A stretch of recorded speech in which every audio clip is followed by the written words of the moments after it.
Hi, welcome to Midweek Conversations. I'm Dennis. And I'm Angelica. And we are at a different spot. We are. This is, I just brought folks out here to do some vision casting for a parcel of property that has been loaned to us as a church, as a potential little retreat area, picnic area, small group gathering area. I should say connection group gathering area. Yep. And what do you think? It's beautiful out here. The water sounds awesome. The trees are beautiful.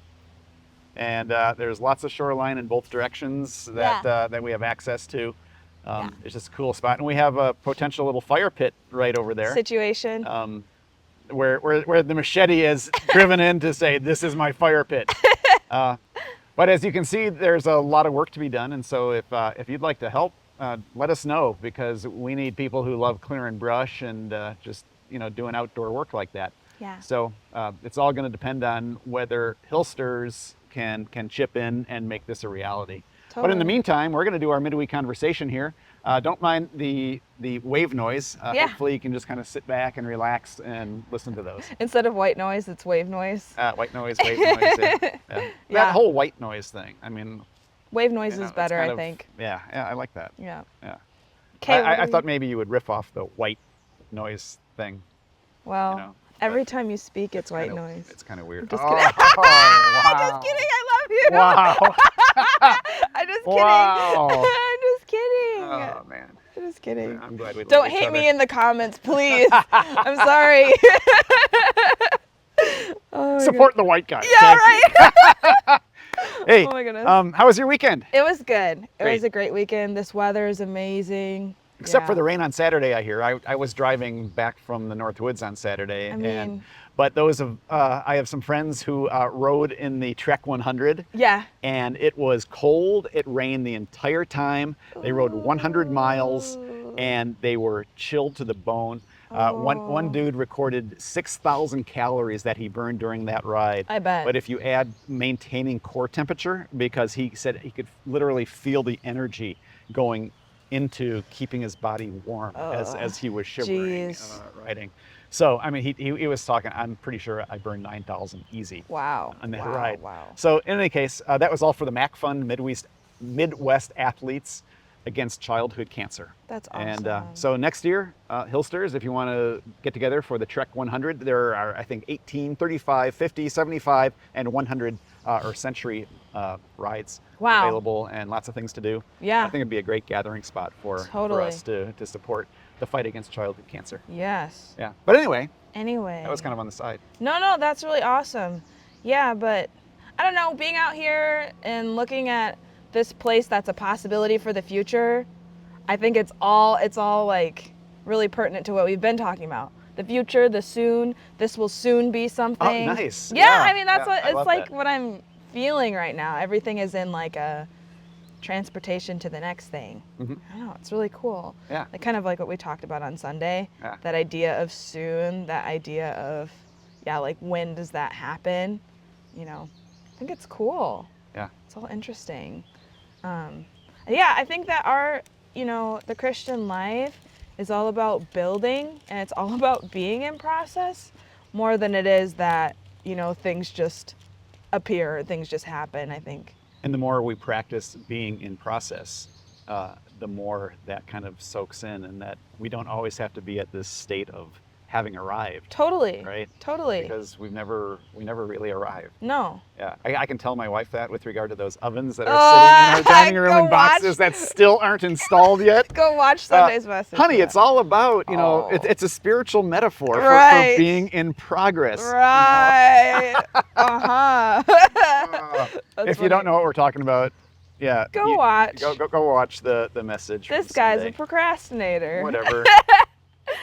But no, so what we're talking about is the very opening verse of the book of Revelation, where it says, this is a revelation, this is an unveiling of Jesus Christ, which God gave him to show his servants the events that must soon take place. Soon. And that word it's a stumbling block for a lot of people. Totally. People who are naysayers about the whole Christian story, the whole Christian narrative. Yeah. Because they're like, it didn't happen. It didn't happen soon. Right. And didn't Jesus say that these things will happen in this generation? Did they happen? And we're going to get to that because there are some things, some very significant things. Angelica and I have talked about this in the past, but that happened in 70 AD, which technically fulfilled a lot of the prophecies of this book.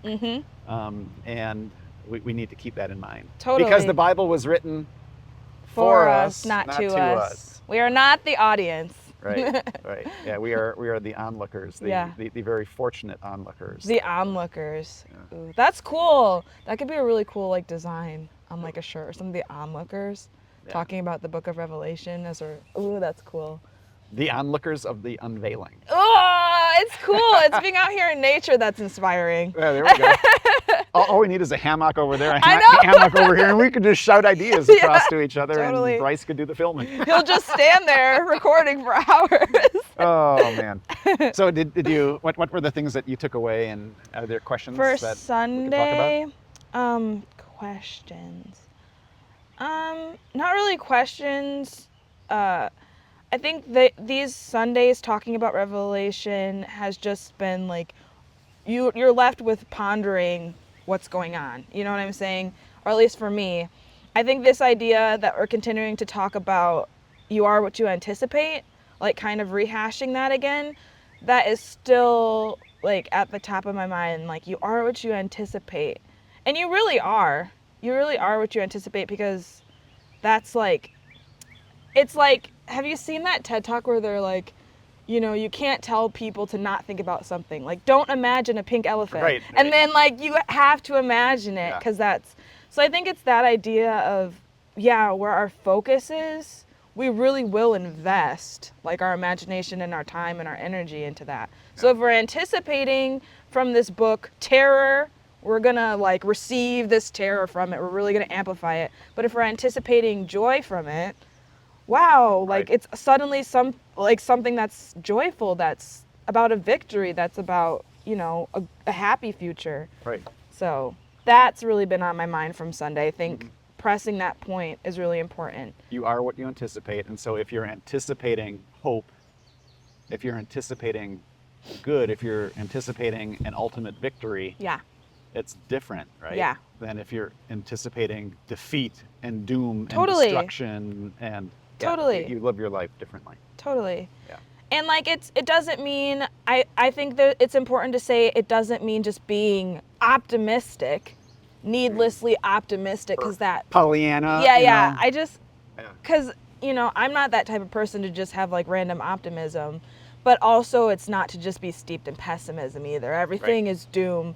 You know, it's just being realistic, and that comes with understanding the context. Right. It comes with understanding the book. Right. So, yeah. Cool. Totally. I'm excited for more. I like the Book of Revelation. So, if you've gotten tired of 2 word studies, I'm not going to do a word study this coming week. I am going to completely work on the entire chapter of Revelation 1 and speak to that whole thing and get into the text that way, because I realize that I could microscope, you know, this whole thing and keep talking about these very important words, but everybody's like yeah.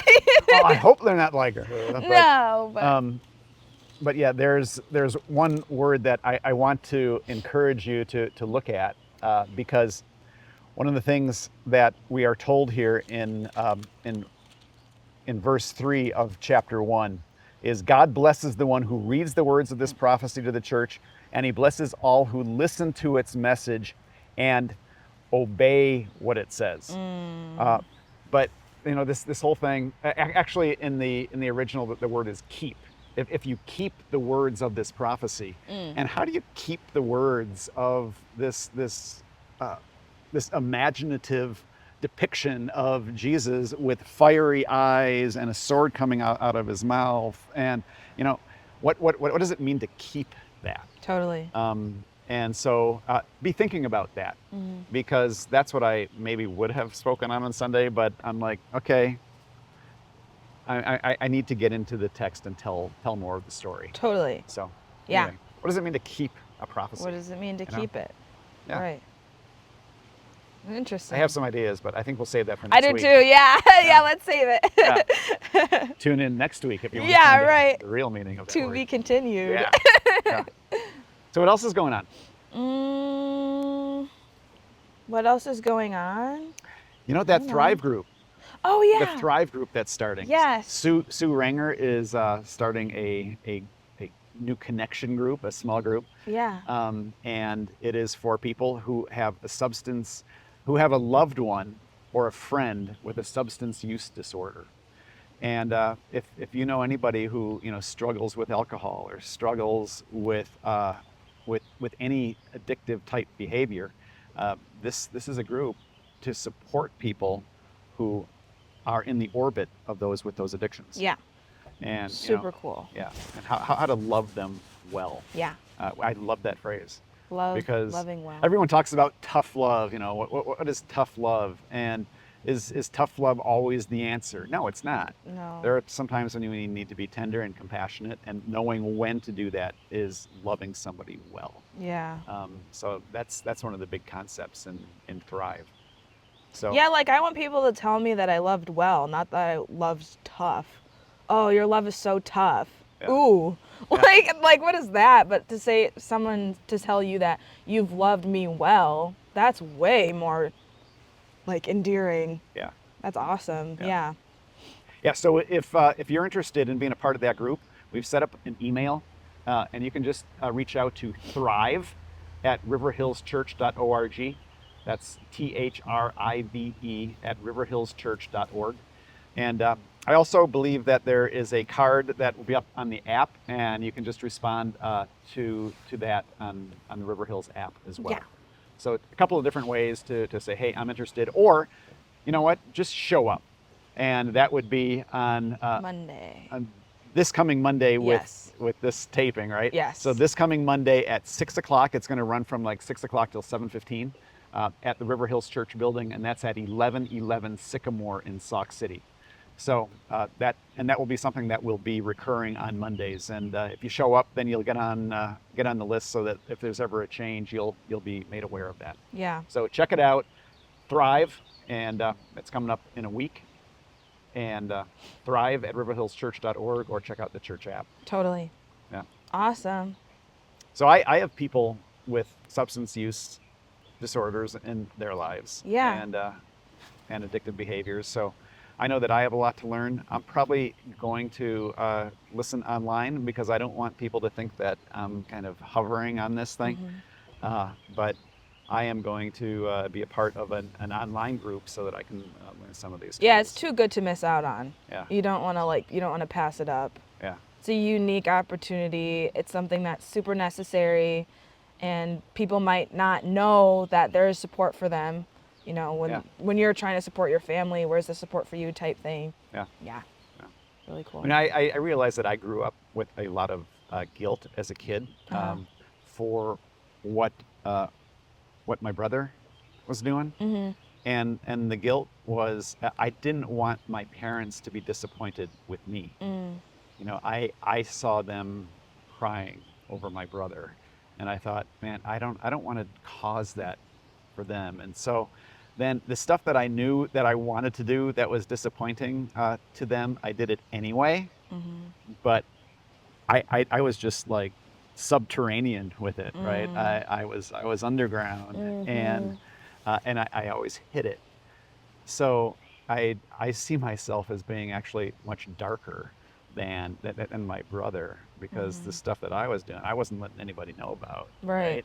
And so then when I went to a group and heard an explanation of the roles that we play, there's the class clown, and the clown is trying to make everybody laugh in the family because everybody else is crying, and so, hey everybody, here's something to be happy about. Yeah. And they do something crazy, and Yeah. that's that role. I was the good kid, the overachiever kid. Yeah. Because hey, you know what? You have something to be proud of. Yeah. Even though I'm nefariously Yeah. plotting behind your, Yeah. But and we have these roles that we play, and the more we understand ourselves in relation to the others, it helps us to break through to a new level. I'm freer from that now. I think I still deal with that, Yeah. because Yeah. I realize I want to please people, Yeah. and and that comes from that background that I have. Totally. So yeah, there's a lot to be learned, and I would just encourage you, Yeah. as you're hearing some of this, maybe you're saying, oh, I That's can me. relate to that, Hmm. and to have other people that understand that and can support you in your own personal growth as you create a safe space for a loved one or a friend to be able to come back at any time, because you've realized that you're not putting up these barriers to them Mm. feeling safe around you, Right. because you place these expectations on them. They've disappointed you, therefore they can't come to you anymore. I mean, Mm. no wonder, no wonder people who are struggling with substance use disorders, uh, reach these dark places of despair, Totally. and need more of what's making them feel good. Totally. Follow? Yeah. Yes. Yes. Yeah. Yes. Wow. So, so that's coming up this coming Monday. So, Yes. cool. It only gets deeper from here. Yeah. Let's go swimming. Bring your life jacket because it's getting deep. It is indeed a great visual for Totally. this place. Yeah. So, and if you like what you see here, again, let us know, and we would love to partner together with you to make this dream a reality. There's a little gathering house over here. There's a little picnic shelter right here. There's a dock, a stainless steel dock over here with some fresh pallets to put on it. There's a little slip that's been cut out that maybe they'll splice into, where a person could pull up a fishing boat. And then there's some beach area down the trail, further down the path.